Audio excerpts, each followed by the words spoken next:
आजचा आपला दुसरा व्हिडिओ आहे।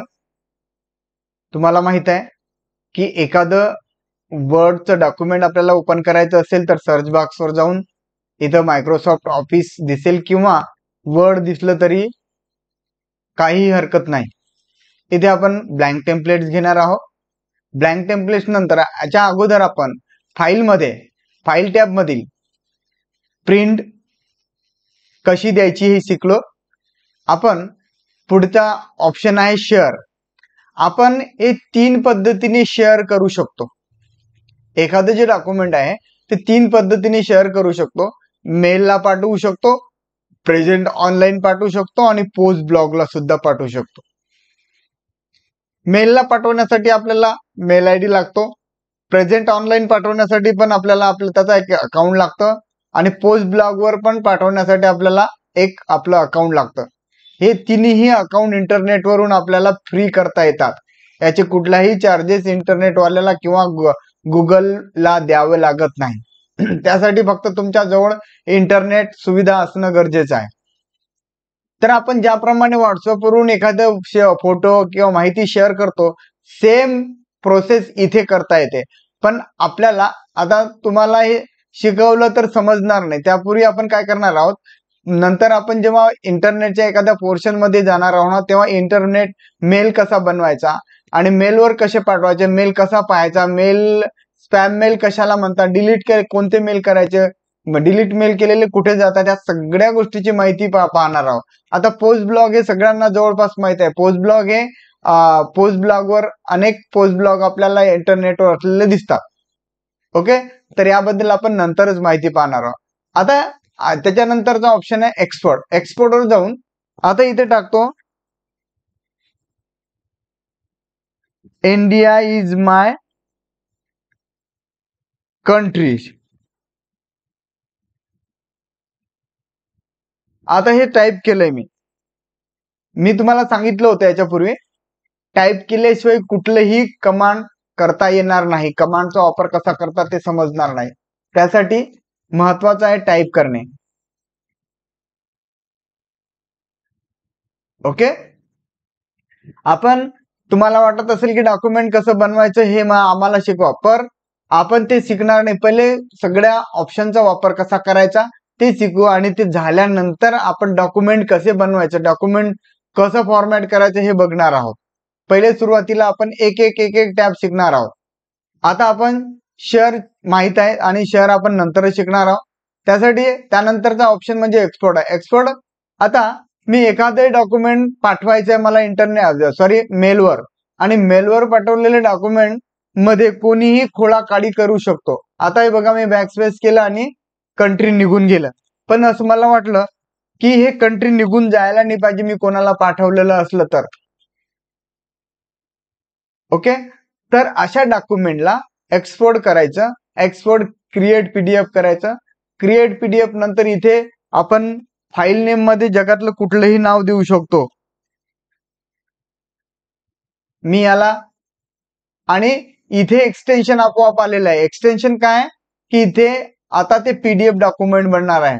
आपण कोणतंही डॉक्युमेंट कसं पीडीएफ बनवतो याच्यातून तुम्हाला तेही माहिती मिळणार आहे। आपण स्टँडर्ड आणि मॅक्झिमाइज बनवता येते।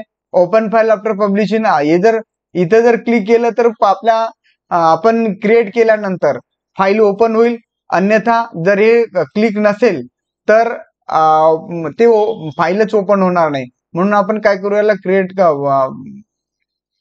राईट मार्क करून घेऊ। त्यानंतर स्टँडर्ड पब्लिशिंगच राहू देऊ। इथे ऑप्शन अनेक ऑप्शन आहे, त्याचाही वापर आपण करू शकतो, पण त्याची सध्या काही गरज नाही। म्हणून आपण काय करणार आहोत, लगेच ओपन करण्यासाठी याला पब्लिश करणार आहोत। पब्लिश करण्यासाठी इथे जायचं आणि आता हे डॉक्युमेंट टाईप केलेलं डॉक्युमेंट आता पीडीएफ कन्वर्ट झालं।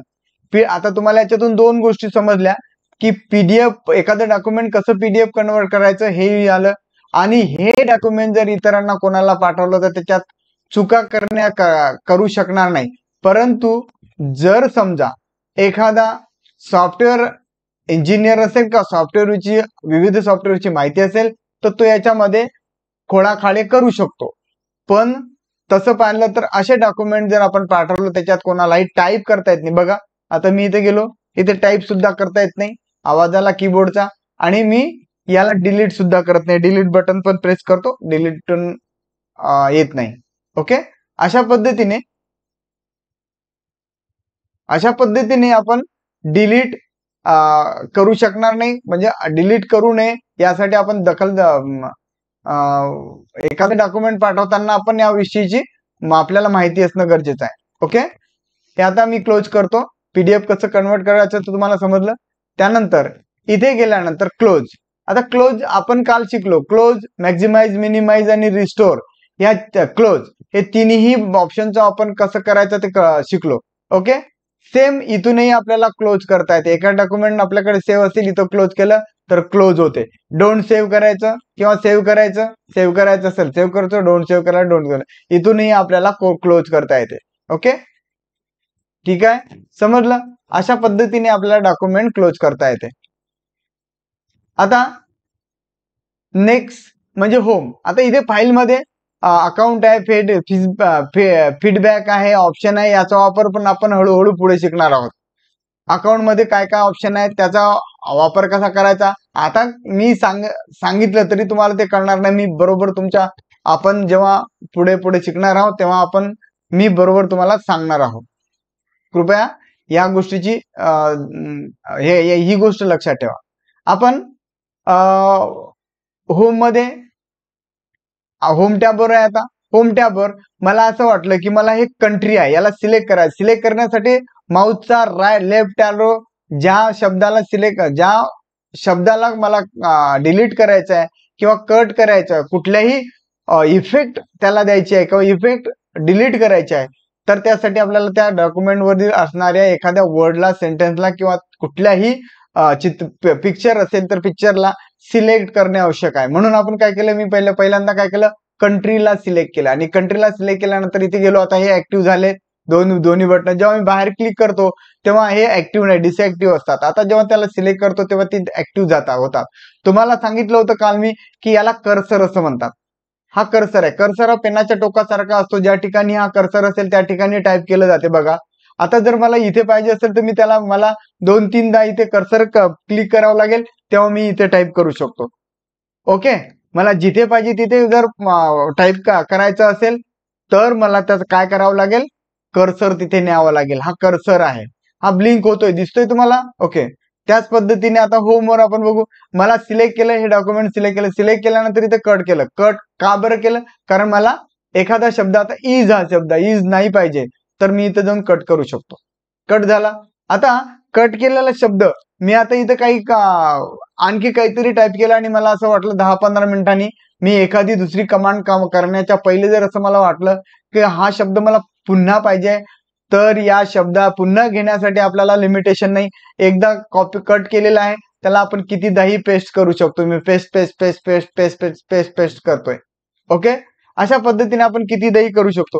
पण आता समजा मी अंडू करतोय, परत अंडू करतोय, कारण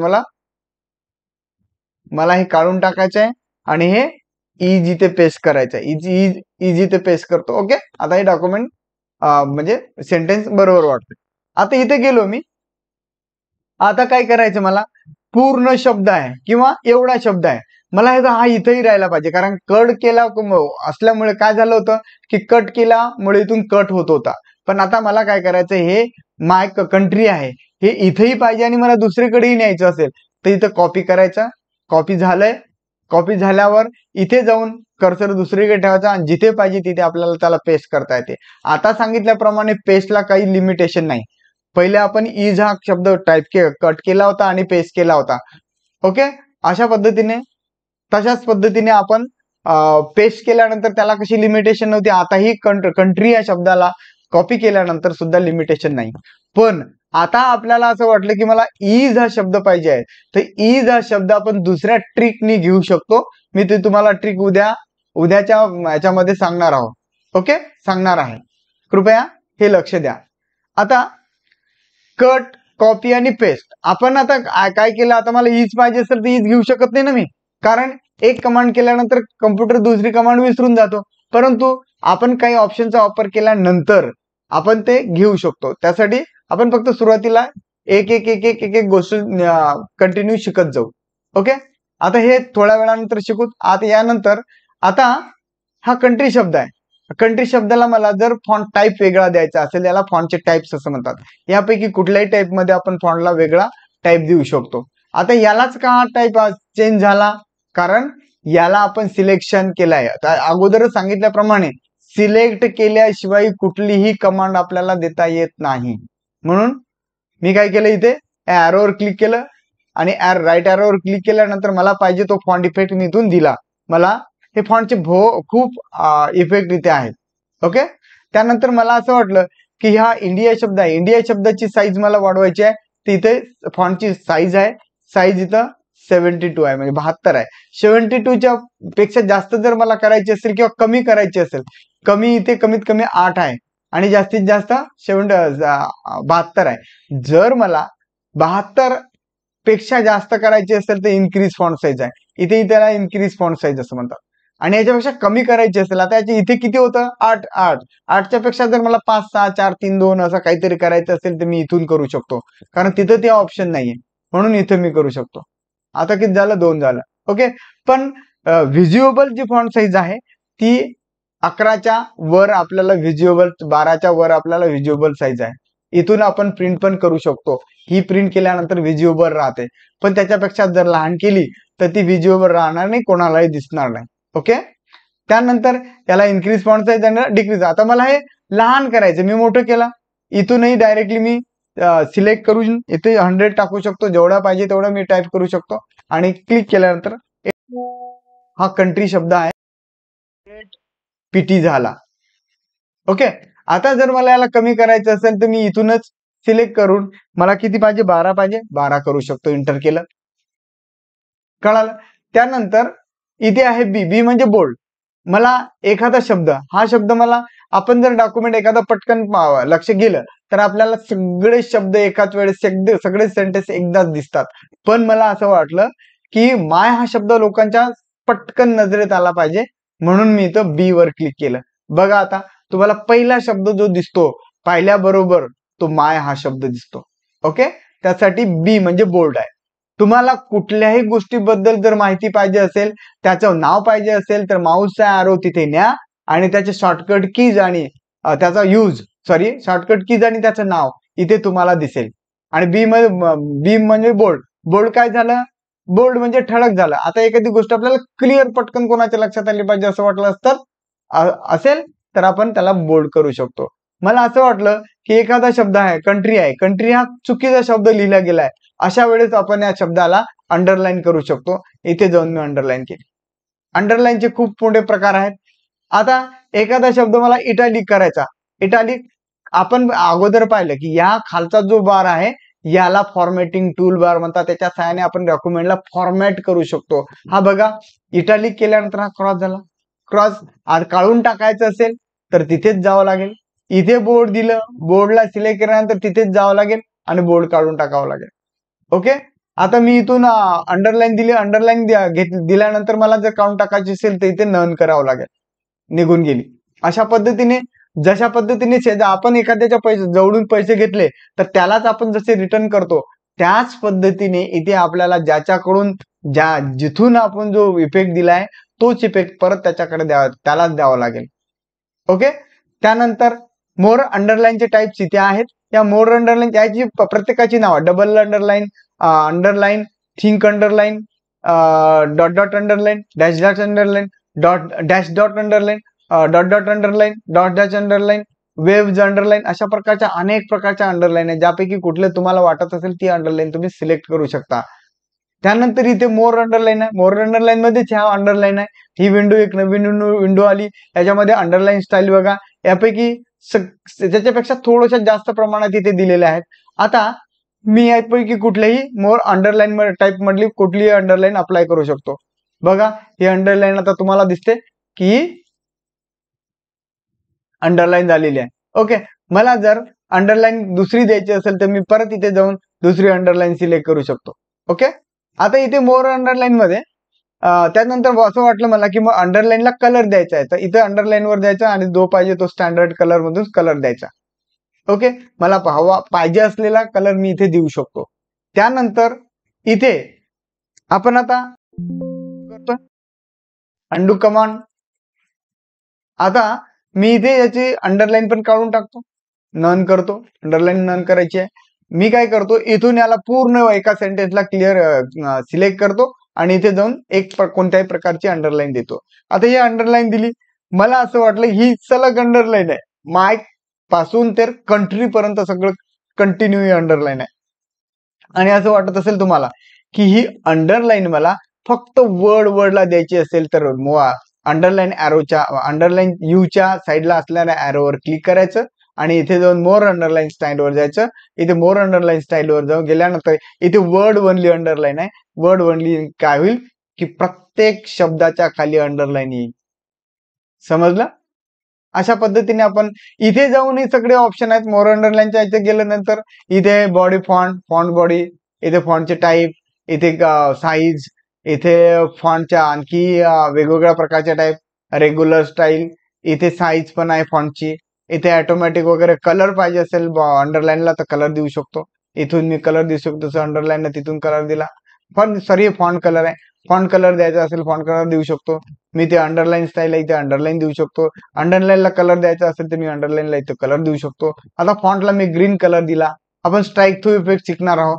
स्ट्राईक थ्रू इफेक्ट सुद्धा इथून देता येतो, डबल स्ट्राईक थ्रू इफेक्ट सुद्धा इथून देता येतो, सिंगल स्ट्राईक, सबस्क्राईब, सुपरस्क्राईब हे आपण पुढे शिकणार आहोत. इथून आपण इथे शिकल्यानंतर इथून पण ह्या कमांड आपल्याला करता येतात. आपण बघूया इथे की कलर फॉन्ट कलर मध्ये इथे आपण काय केलं की फॉन्टला ग्रीन कलर दिला आणि अंडरलाईनला रेड कलर दिला. इथे दिसेल तुम्हाला सिंपल आणि नमुना इथे दिलेला आहे. याचा आपण काय केलं की इथे अंडरलाईन कलर आणि फॉन्ट कलर आलेला आहे. बघा इथे आता प्रत्येक अंडरलाईनला रेड कलर आला आणि याला फॉन्टला वेगळा जो ग्रीन पाहिजे होता तो ग्रीन आला. कळालं? अशा पद्धतीने आपण इथे अंडरलाईनला कलर, मोर अंडरलाईन स्टाईल आणि इथेच असणाऱ्या अनेक प्रकारचे ऑप्शन पण आपण इथे शिकलो. आता आपण स्ट्राईक थ्रू इफेक्ट बघू. आता हा इंडिया शब्द आहे, इंडिया शब्दाला मला स्ट्राईक थ्रू इफेक्ट द्यायचा आहे. तिथे जायचं स्ट्राईक थ्रू इफेक्ट. ज्याप्रमाणे वर्ड अंडरलाईन एखाद्या शब्दाला अंडरलाईन देण्यासाठी अंडर म्हणजे त्या एखाद्या शब्दाच्या खाली येते, पण हे स्ट्राईक थ्रू इफेक्ट जो आहे हा मध्ये येतो. याचा वापर आपण एखाद्याने दिलेले डॉक्युमेंट आपण चुकीचा आहे असं दर्शवण्यासाठी पण करू शकतो. त्यानंतर इथे सबस्क्राईब आहे आणि सुपरस्क्राईब आहे. हे सबस्क्राईब आहे. सबस्क्राईब म्हणजे आता बघा त्या दिलेल्या एक्स आणि एक्स त्यावर X1 आणि X2 याचा वापर कसा करायचा ते बघू आपण. ते सबस्क्राईब आणि सुपरस्क्राईब X1 X2 असं म्हणायचं नाही. ओके. तर आता इथून आपण काय करू शकतो, याचा वापर कसा करू शकतो. तर मला आता सायन्सचा पेपर बनवायचा आहे आणि सायन्सचे फॉर्म्युले आहे H2O. आता H2O हा सायन्सचा फॉर्म्युला आहे, पण हा सायन्सचा फॉर्म्युला लिहिताना मात्र हा चुकलाय. का? कारण हा 2 जो आहे हा खाली आहे, म्हणून याला सबस्क्राईब करायचे. आणि त्यानंतर हे एखादा पेपर सायन्सचा पेपर बनवताना याचा वापर केला जातो. त्यानंतर इथे आपण 4 लिहिले. हे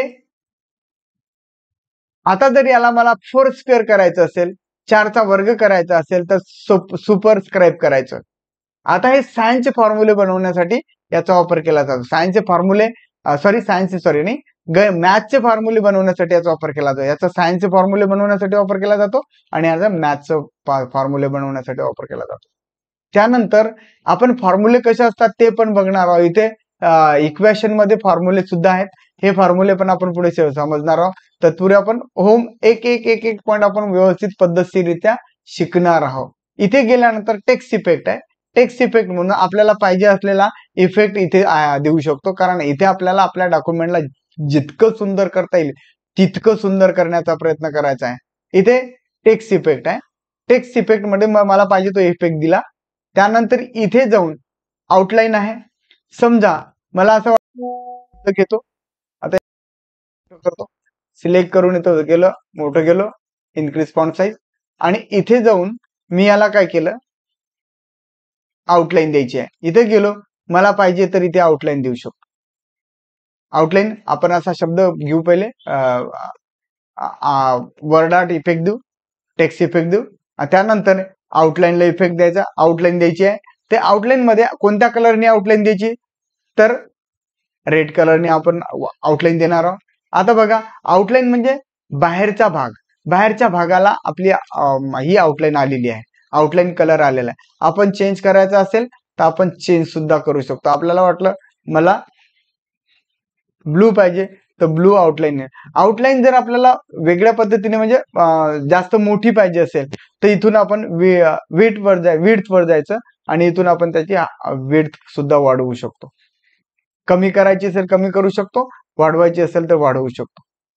त्यानंतर तुम्हाला असं वाटलं की डॅश साईड प्रकारची मला विड्थ पाहिजे तर विड्थ अशा प्रकारची सुद्धा इथे देऊ शकतो. याची प्रत्येकाची नावे आहेत, dot dot dash dot dot अशा प्रकारची नाव आहेत. हे तुम्हाला प्रॅक्टिस करताना हे करायचं आहे, शिकताना प्रॅक्टिस, जेव्हा तुम्ही प्रॅक्टिकल करणार तुमच्या लॅपटॉपवर किंवा कम्प्युटरवर तेव्हा त्याची नावं तुम्हाला हे करून अभ्यास करायचा आहे. आपण इथे काय करू की ते समजा मला आउटलाईन नाही पाहिजे तर नो आउटलाईन, आउटलाईन गेली. इथे पाहिजे असेल तर परत मी त्याला आउटलाईन देऊ शकतो, आउटलाईनला कलर जो पाहिजे तो देऊ शकतो. त्यानंतर इथे गेल्यानंतर शॅडो जर मला पाहिजे असेल तर मी शॅडो देऊ शकतो. शॅडो मध्ये इनर, आउटर आणि पर्स्पेक्टिव्ह असे 3 प्रकारचे शॅडो आहेत. इनर म्हणजे आतल्या साईडला, आउटर म्हणजे बाहेरच्या साईडला आणि पर्स्पेक्टिव्ह म्हणजे दुपारी जेव्हा आपला सूर्याच्या मध्ये आपण उभे राहतो, 12च्या नंतर आपण सूर्य आपल्या डोक्यावर असतो तेव्हा जशी आपली सावली पडते त्याला पर्स्पेक्टिव्ह असं म्हणतात. त्यानंतर शॅडो पाहिजे असेल शॅडो देऊ शकतो, कोणती शॅडो देऊ शकतो. नाही पाहिजे असेल तर मला इथे नो शॅडो करू शकतो, शॅडो निघून गेली. आता पाहिजे असेल तर आपण घेऊ पण शकतो आणि द्यायचं असेल तर देऊ पण शकतो. इथे गेलो शॅडो द्यायची, शॅडोवर गेलो, ही शॅडो ज्या टाईपची शॅडो पाहिजे त्या टाईपचा शॅडो येईल. इथे जाऊन मी आउटलाईन देतो, आउटलाईनला जो पाहिजे तो कलर देतो, ग्रीन करतो, आउटलाईन याची वाढवतो. इथे जाऊन आउटलाईनवर गेलो, इथं त्याची विड्थ वाढवली, आउटलाईन. ओके, कळालं. त्यानंतर शॅडो पण आहे. त्यानंतर रिफ्लेक्शन आहे. रिफ्लेक्शन मला ज्या प्रकारे रिफ्लेक्शन पाहिजे. रिफ्लेक्शन म्हणजे काय की जेव्हा पाण्यात किंवा मिरर आरशात मध्ये पाहतो तेव्हा आपलं रिफ्लेक्शन जसंच्या तसं दिसते. रिफ्लेक्शन मध्ये आणि शॅडो मध्ये काय फरक आहे, रिफ्लेक्शन एकच प्रकारचे रिफ्लेक्शन व्हेरिएशन, याची प्रत्येकाची वेगवेगळी नाव आहे. Tight reflection, touching. मग आपल्याला जे म्हणजे जवळ दूर असं पाहिजे असेल तर याचा वापर असा करू शकतो आपण. दूर पाहिजे असेल तर असं घेऊ शकतो. ओके, हे रिफ्लेक्शन आहे. आणि रिफ्लेक्शन आणि शॅडो मध्ये काय फरक आहे, शॅडो ही नेहमी ब्लॅक असते आणि रिफ्लेक्शन नेहमी जसा कलर असेल तसा असते. समजा एखादा कापसाचा बोळा आहे आणि कापसाचा एखादा बोळा तो आपण मिरर मध्ये आरशामध्ये पकडला तर तो पांढरा दिसतो, त्याची शॅडो. आणि शॅडो जर पकडली तर शॅडो नेहमी काळी असते, म्हणजे काळी दिसेल. त्यानंतर इथे रिफ्लेक्शन कळालं. त्यानंतर ग्लो म्हणजे आता एखाद्या शब्दाला मला उजळपणा द्यायचा आहे तर ग्लो व्हेरिएशन आहे. यामध्ये वेगवेगळ्या प्रकारचे व्हेरिएशन आहे. जेवढ्या पॉईंट 8, 10, 15, 20 असे पॉइंट्स आहेत. जेवढ्या पॉईंटने तुम्हाला ज्या कलरने तुम्हाला ग्लो करायचे, हे एक प्रकारचा ग्लो आहे, हा एक प्रकारचा ग्लो आहे, एक वेगवेगळ्या प्रकारची अशी नावं आहेत. त्या ज्या पद्धतीने आपल्याला ग्लो करायचा आहे त्या पद्धतीने आपल्याला त्याला ग्लो करू शकतो. आता बघा, पहिल्यापेक्षा मी टाईप केलेलं हे माय शब्द आहे, थोडा ग्लो असल्यामुळे आणखी थोडासा त्याला उजळपणा वाटतोय, असं वाटतंय खूप सुंदर शब्द झालाय तो. बरोबर आहे. अशा पद्धतीने आपण ग्लो इफेक्ट पण समजलो. ग्लो, रिफ्लेक्शन, शॅडो आणि आउटलाईन हे आपल्याला कळालं. आता आउटलाईन मध्ये देताना इथे मोर आउटलाईन कलर आहे. इथे 2 प्रकारचे कलर असतात, एक स्टँडर्ड आणि कस्टम. स्टँडर्ड कलर मधून आपल्याला जर पाहिजे असेल, आता आउटलाईन शिकतोय आपण. इथे गेलो, मी काय केलं, आउटलाईन. हे जिथे जिथे तुम्हाला येईल तिथे 2 कलर येतात, स्टँडर्ड आणि कस्टम कलर. इथे आउटलाईन मध्ये गेलो मी ना, आउटलाईन मध्ये गेल्यानंतर इथे मला इथे आउटलाईनला कलर द्यायचा. पहिला आउटलाईनला कलर कोणता आहे, ग्रीन आहे. आपल्याला आउटलाईनला कलर चेंज करायचा असेल का चेंज करायचा, कारण आपल्याला इथे जे दिलेले शब्द आहे, कलर आहे, याच्यापैकी मला नाही पाहिजे. मला माझ्या मनाने मला जे आवडेल तो कलर असा घ्यायचा आहे. म्हणून इथं मोर आउटलाईन वर जायचं, आउटलाईन कलर वर जायचं आणि इथे कुठेही क्लिक करायचं, जसा शब्द जसा कलर घ्यायचा तसा कलर घेऊ शकतो. आणि मग कसं वाटलं तुम्हाला इथे नाही करायचं, कस्टम मधून घ्यायचं, तर कस्टम मध्ये सुद्धा इथे जिथे क्लिक करायचं. आणि कस्टम मध्ये थोडंसं वेगळं आहे की आपल्याला फेंट आणि डार्क असं करता येते जेव्हा जो कलर घेतलेला असेल तो. आता इथे गेलो मी आता कलर चेंज करून घेतो एकदा 1 मिनिटासाठी.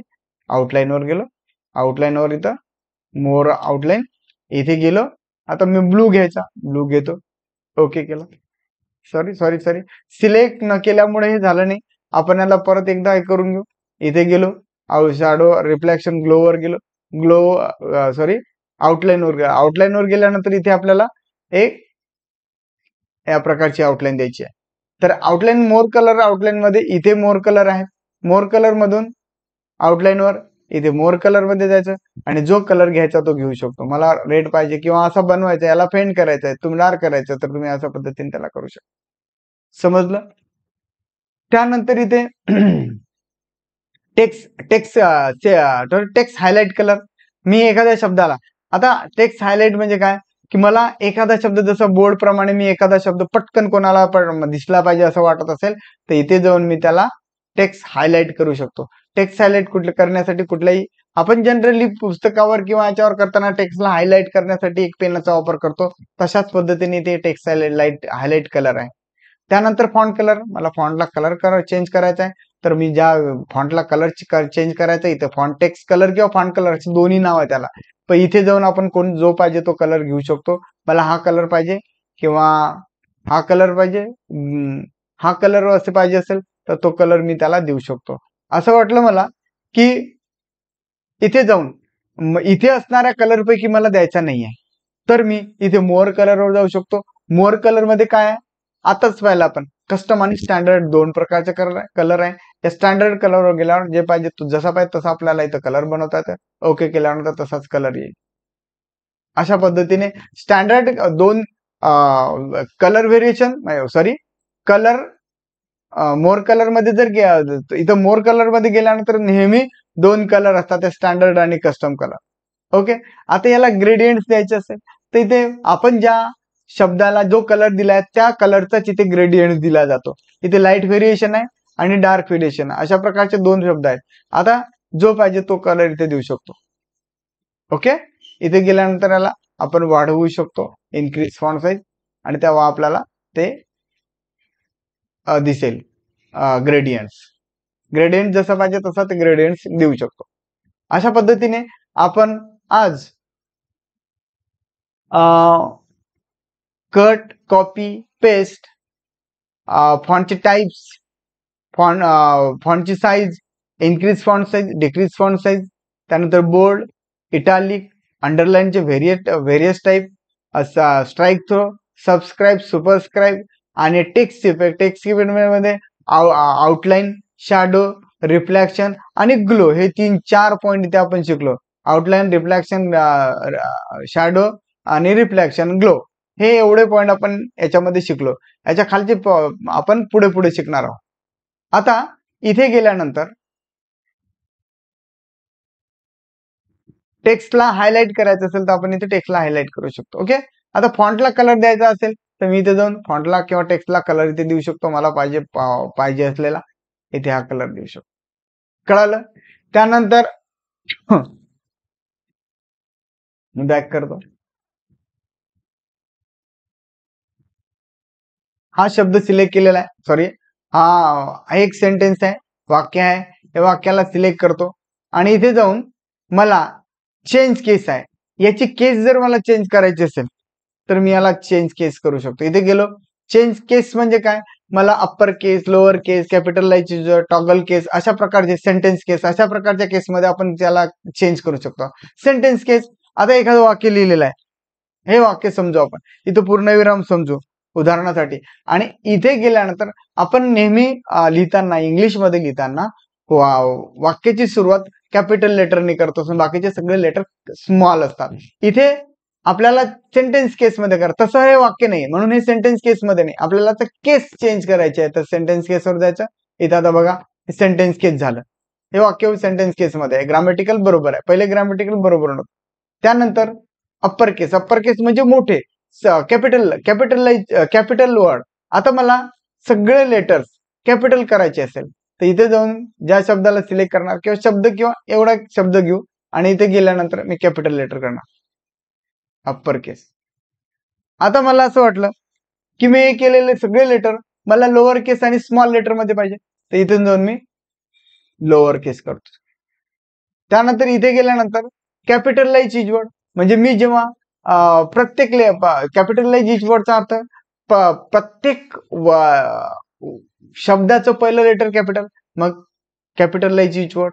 आता बघा, मायचा एम कॅपिटल, कंट्रीचा सी कॅपिटल, इथं मायचा एम कॅपिटल, कंट्रीचा सी कॅपिटल. अशा पद्धतीने आपण प्रत्येक शब्दाचं पहिलं लेटर जर कॅपिटल करायचं असेल तर कॅपिटलाइज इच वर्ड या शब्दाचा वापर करायचा. आता टॉगल केस हा शब्द तसा आहे. आता बघा, मी याला टॉगल केस करतो. टॉगल केस हा शब्द कसा आहे, पहिलं लेटर स्मॉल आणि बाकीचे सगळे कॅपिटल. इथे गेलो, झालं पहिलं लेटर स्मॉल, बाकीचे सगळे कॅपिटल. पहिले लेटर स्मॉल, बाकी सगळे. याचा माझा एम स्मॉल, बाकीचे कॅपिटल. कंट्रीचा सी स्मॉल. अशा पद्धतीने आपण चेंज केस करू शकतो. चेंज केस मध्ये आपण सेंटेन्स केस, लोअर केस, अप्पर केस, कॅपिटलाइज इच वर्ड आणि टॉगल केस असे 5 ऑप्शन आपण शिकलो. आता मी इथे गेलो आणि याला दिलेलं फॉर्मॅट मला काढून टाकायचं आहे, तर इथे जाऊन मी फॉर्मॅट क्लिअर ऑल फॉर्मॅटिंग करू शकतो. तर बघा, मी जेवढं पहिले जसं टाईप केलं होतं हे सगळे इफेक्ट निघून गेले, त्याचे फॉर्मॅट निघून गेले. पण आता एक आपण दुसरा शब्द बघू. यालाच इथे गेलो, आता मी टेक्स्ट हायलाइट शब्द करतो. इथे जाऊन मी याचं क्लिअर फॉर्मॅट करतो. इथे गेल्यावर क्लिअर फॉर्मॅट. बघा, आता इथे सिलेक्ट केल्यानंतर तुम्हाला दिसेल, मोठं करतो त्याला, इन्क्रीज फॉन्ट साईज. आता काय झालं, त्याचे जेवढे इफेक्ट दिले होते सगळे निघून गेले. काय काय इफेक्ट दिलं, बोर्ड, अंडरलाईन, इटालिक, काय काय केलं होतं ते सगळं निघून गेलं. कशाने, क्लिअर ऑल फॉर्मॅटिंग. जेव्हा सुरुवातीला जसं केलं होतं तसं सगळे फॉर्मॅट निघून सुरुवातीला टाईप केल्याप्रमाणे होऊन जाईल तो वर्ड कुठला पण. त्यानंतर आता 2 मिनिटासाठी इथे जाऊ, हा शब्द इथे याला बोल्ड देतो, याचा फॉन्ट चेंज करतो, फॉन्ट कमी करतो, वाढवून घेतो, तुम्हाला दिसला पाहिजे. त्यानंतर इथे अप्पर केस करतो, इथे इटालिक करतो, अंडरलाईन पण देतो, स्ट्राईक तो देतो, इथे टेक्स्ट आउटलाईन पण देऊ शकतो. त्यानंतर शॅडो इफेक्ट, इथे शॅडो देऊ शकतो. शॅडोवर गेलो, शॅडो दिली, आली शॅडो. त्यानंतर इथे गेलो, रिफ्लेक्शन दिलं, रिफ्लेक्शन दिलं. आता याच्यापेक्षाही आणखी जे पाहिजे ते इफेक्ट आपण याला देऊ शकतो. आणि मग जर असं म्हटलं एखाद्याने आपल्याला की एका सेकंदात मला हे सगळे इफेक्ट काढायचे असेल, आता मला द्यायला किती वेळ लागला याला, तर आपण क्लिअर ऑल फॉर्मॅटिंगने करू शकतो. सगळे इफेक्ट काढायचे असेल याला द्यायला मला 5 मिनिट, 2 मिनिट, अर्धा मिनिट लागला असेल, ज्याच्या त्याच्या स्पीडनी ते लागू शकतो. पण ते जर एका सेकंदात काढायचं असेल, त्याला सिलेक्ट करायचं आणि क्लिअर ऑल फॉर्मॅटिंग करायचं. सगळे फॉर्मॅट क्लिअर झालं. फक्त टेक्स्ट हायलाइट कलर हा जात नाही. कळालं? परत मी त्याला अंडू करतो. त्यानंतर मी म्हटलं की हे आता याला शॅडो हे पण देतो, टेक्स्ट हायलाइट पण करतो. हे टेक्स्ट हायलाइट केलं. आता असं वाटलं की याला कोणकोणते इफेक्ट दिले, सगळे इफेक्ट मला या शब्दाला, कंट्री किंवा ज्या शब्दाला सिलेक्ट करणार त्या शब्दाला द्यायचे असेल तर मला किती टाइम लागेल, जेवढा या शब्दाला टाइम लागला तेवढा शब्द या कंट्री शब्दाला देण्यासाठी टाइम लागेल. पण मी इथे तुम्हाला फॉर्मॅट प्रिंटर शिकवलं नाही. ते फॉर्मॅट प्रिंटर हे आहे की सगळे इफेक्ट मी इथे दिले, हे दिसतात तुम्हाला, हे असे सगळे इफेक्ट दिले. आणि तुम्हाला आता हेच इफेक्ट जर सर याला द्यायचे असेल तर इथे जाऊन याला फॉर्मॅट प्रिंटर करायचं आणि ज्या शब्दाला द्यायचं त्या शब्दावर फिरवायचं. बघा, टेक्स्ट हायलाइट कलर का नाही आला,